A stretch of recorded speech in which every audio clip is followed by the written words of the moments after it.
Naam, karibu tena mtazamaji. Raia mmoja wa Uturuki anayeonyesha dalili za ugonjwa wa Ebola bado amelazwa katika hospitali moja iliyoko katika eneo la barabara ya Kiambu akiwa chini ya uangalizi wa karibu wa madaktari.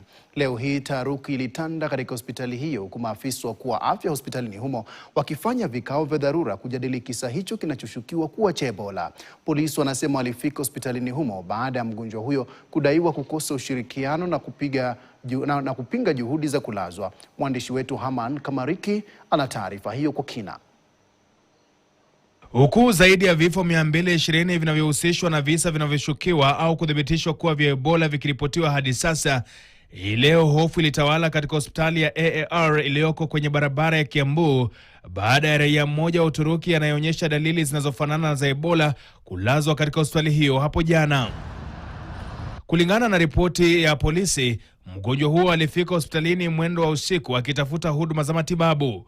Wahudumu wa afya walioshughulikia kesi hiyo walishuku huenda ikawa ni maambukizi ya Ebola kutokana na dalili alizokuwa akizionyesha. Kulingana na ripoti mwafaka ya polisi, hali ilizidi kuwa tete baada ya mgonjwa huo kudaiwa kuwa mkali na kusisitiza kuruhusiwa kwenda nyumbani, hatua iliyolazimu hospitali kuwaita maafisa wa polisi kudhibiti hali hiyo.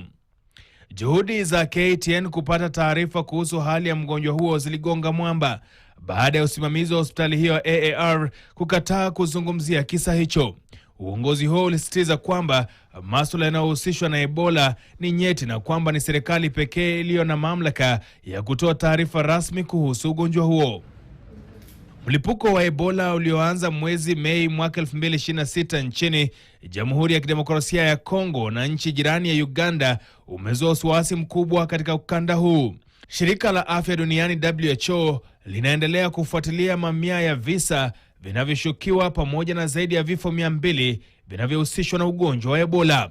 Haman Kamariki, KTN.